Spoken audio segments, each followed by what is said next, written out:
అందరికీ నమస్కారం. ఈ వీడియో చూసే ముందు ఒక లైక్ ఇవ్వండి. ఈ వీడియో చూసి ఓం నమ శివాయ అని కామెంట్ చేయండి. మీరు ఇచ్చే చిన్న లైక్ నా ఛానల్ గ్రోత్కి ఎంతో ఉపయోగపడుతుంది. హాయ్ అండి, welcome back to our channel. ఇంటి మెట్ల కింద బాత్రూమ్ నిర్మించారా? ఆర్థిక సంక్షోభం తప్పదంతా. ఈరోజు వీడియోలో తెలుసుకుందాం. వీడియోని స్కిప్ చేయకుండా చూడండి. ఒక వ్యక్తి కొత్తింటిని నిర్మించుకునే సమయంలో వాస్తు ప్రకారం నిర్మించాలనుకుంటాడు.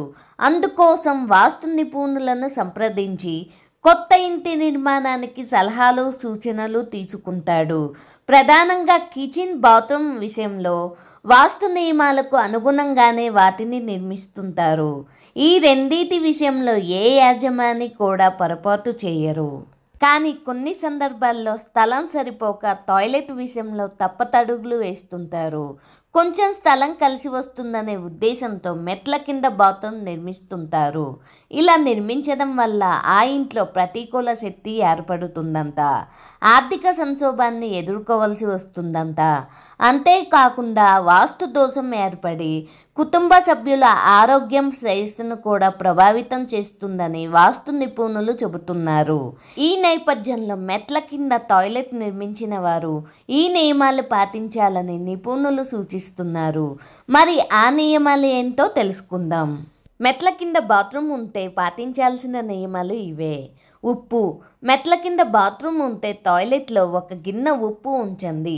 ఆ గిన్నెలోని ఉప్పుని ఎప్పటికప్పుడు మారుస్తూ ఉండండి. ఇలా చేయడం ప్రతికూల శక్తిని తగ్గిస్తుంది. వాస్తు యంత్రం. బాత్రూమ్ మెట్ల కింద ఉంటే దానిలో వాస్తు యంత్రం లేదా క్రిస్టల్ను ఉంచవచ్చు.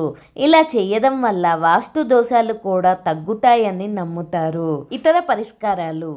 బాత్రూంలో నీలిరంగు బకెట్, అద్దం, మొక్క లేదా పెయింటింగ్ ఉంచడం వల్ల ప్రతికూల శక్తిని తగ్గించి సానుకూల శక్తి ప్రవాహాన్ని పెంచుతాయి. Thank you friends. మీకు ఈ వీడియో నచ్చితే చిన్న లైక్ ఇచ్చి సపోర్ట్ చేయండి. అలాగే మరిన్ని వీడియోస్ కోసం నా ఛానల్ని సబ్స్క్రైబ్ చేసుకోండి. ఫ్రెండ్స్ రిలేటివ్స్కి షేర్ చేయండి.